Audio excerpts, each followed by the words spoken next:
டோக்கியோல ஒரே ஒரு மீன் கிட்டத்தட்ட 6.5 கோடி ரூபாய்க்கு ஏலத்துல விற்கப்பட்டிருக்கு. கேட்கும் போதே ஆச்சரியமா இருக்குல்ல. 6.5 கோடி ரூபாய்க்கு ஒரு மீனை கொடுத்து வாங்கியிருக்காங்கன்னா அப்போ அந்த மீன்ல என்ன ஸ்பெஷல் இருக்கு, அது என்ன மீன், வாங்க விரிவா இந்த வீடியோல பார்க்கலாம்.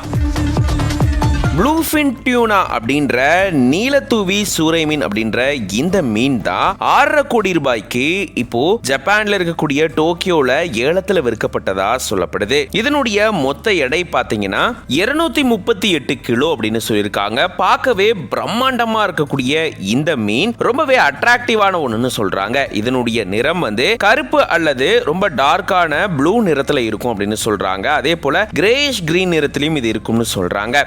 அது மட்டும் இல்லாம இந்த மீன் ரொம்ப டேஸ்டா இருக்குமா, அதை தாண்டி இதுல நிறைய மருத்துவ குணங்கள் இருக்கா. இது அரிதான மீன் அப்படின்ற மாதிரியும் சொல்லப்படுது. இந்த சூழல்ல இந்த மீனுக்கு நிறைய டிமாண்ட் இருக்கக்கூடிய சூழல்ல தான் இவ்வளோ விலை கொடுத்து இதை வாங்குறாங்க. இதனுடைய ஆவரேஜான ஒரு நீளம் பாத்தீங்கன்னா 1.5 மீட்டர்னு சொல்றாங்க. இதனுடைய ஆவரேஜ் எடை 60 கிலோ இருக்குன்னு சொல்றாங்க. அதுவே அதிகபட்சமா 3 மீட்டர் நீளமும் 450 கிலோகிராம் எடையும் இந்த மீன்கள் இருக்குன்னு சொல்றாங்க. இது தவிர இந்த மீன்ல செலினியம், மெக்னீசியம் அப்படின்ற இந்த மாதிரியான மினரல்ஸ் இருக்கா.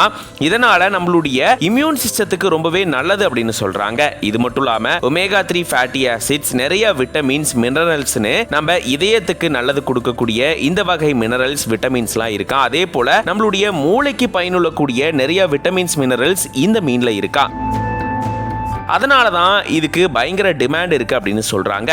டோக்கியோ பொறுத்த வரைக்கும் 1999ல இருந்து இப்போ வரைக்கும் இதுதான் 4வது ஹையஸ்டா விற்கப்பட்ட ஒரு மீன் அப்படின்னு சொல்றாங்க. அதாவது அதிக விலைக்கு விற்கப்பட்ட 4வது மீன் சொல்றாங்க. இப்படிப்பட்ட இந்த பிரம்மாண்டமான மீனை தான் ஒரு நட்சத்திர ஹோட்டல் இவ்வளோ விலை கொடுத்து வாங்கினதா சொல்லப்படுது. இது பத்தின உங்களோட கருத்துக்களை கமெண்ட்ஸ்ல சொல்லுங்க.